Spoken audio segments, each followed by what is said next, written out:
dia. Bom dia. No jornal de hoje apresentaremos uma edição especial. Em comemoração ao Dia da Consciência Negra, nosso jornal vai apresentar algumas personalidades da história brasileira que contribuíram para a nossa história. Confira as manchetes. Dandara dos Palmares, sua história contra a escravidão. Hilária Batista de Almeida, mais conhecida como Tia Seata, mãe de santo. Aquatune, princesa guerreira, líder quilombola. Começaremos o nosso jornal falando sobre Dandara dos Palmares, uma guerreira que lutou de frente contra a escravidão.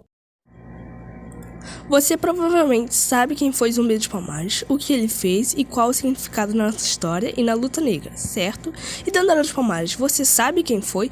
Além de esposa de um zumbi e mãe de 3 filhos, ela lutou com armas pela libertação total das negras e negros no Brasil, liderava homens e mulheres que também tinham objetivos que iam às raízes do problema. Sobretudo, não se encaixava nos padrões de gêneros que ainda são impostos às mulheres. E é exatamente por essa marca do machismo que Dandara não é reconhecida nem estudada. A maior parte da sua história é voltada em grande mistério.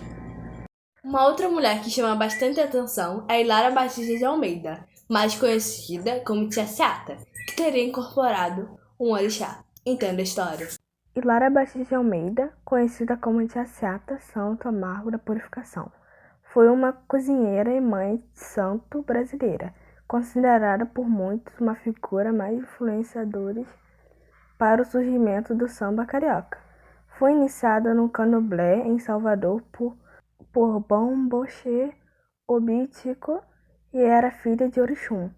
Tia Seata, além de cozinheira, costureira e anfitriã, era também Iaquequere, principal auxiliar do Pai de Santo, num dos mais prestigiados terreiros do Rio de Janeiro, o terreiro de João Alaba. Ela teria incorporado um orixá que disse aos presentes haver a cura para tal ferida e recomendou Wenceslau Braz que fizesse uma pasta feita de ervas que deveria ser colocada por 3 dias seguidos sobre a ferida. Quando a ferida foi curada, o presidente teria garantido qualquer pedido, mas Tia Seata teria pedido um emprego no serviço público para seu marido, por conta da numerosa família que tinha.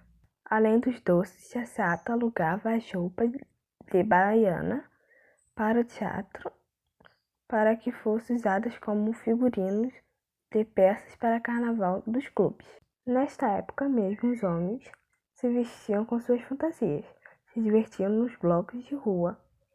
Com este comércio, muita gente da zona sul da cidade, da alta sociedade, ia lá na Casa da Bahia, passando assim a frequentar suas festas. Era nessas festas que Tia Seata passou a dar consultas com seus orixás. Sua casa é uma referência na história do samba, do candomblé e da cidade. Encerramos com chave de ouro, vamos terminar falando da princesa guerreira Aquatune, que teria lutado com um grupo de 10 mil homens e mulheres para defender o seu povo. Conheça a incrível história dessa mulher. Em uma batalha, Aquatune foi vendida como escrava e trazida para o Brasil, mas fugiu e ajudou a fortalecer o que se tornou o Quilombo dos Palmares, cujo último líder foi seu neto, Zumbi. Aquatune foi uma princesa africana, filha do rei de Congo. No final do século XVII, sua nação foi invadida por um grupo de mercenários, e apesar de Aquatune comandar um grupo de cerca de 10 mil homens e mulheres contra os invasores, seu povo foi derrotado. Com a derrota, a princesa foi levada e presa por um mercado de trabalho, e de lá foi enviada para o Brasil. Chegou em Recife em 1597, mesmo ano em que um grupo de 40 negros fugidos chegou à Serra da Barriga, formando o primeiro núcleo do que seria o Quilombo dos Palmares. Aquatune foi vendida como uma escrava reprodutora e seguiu, já grávida, para a fazenda na região do Porto do Carvalho.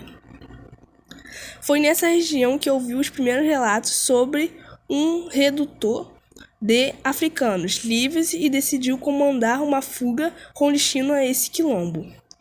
Com a ascendência nobre e um histórico de comandar batalhas em sua terra natal, Aquatune recebeu uma aldeia para comandar e ajudou a erguer o que seria um império em meio à selva, como definiu o jornalista Sandra Regina do Nascimento Santos, doutora em Ciências da Comunicação pela ECA e USP.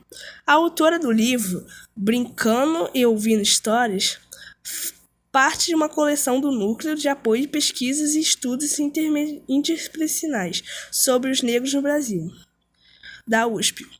Entre os filhos da Aquatune estão os guerreiros Ganga Zumba, Gana Zona e Sabina, mãe de Zumbi.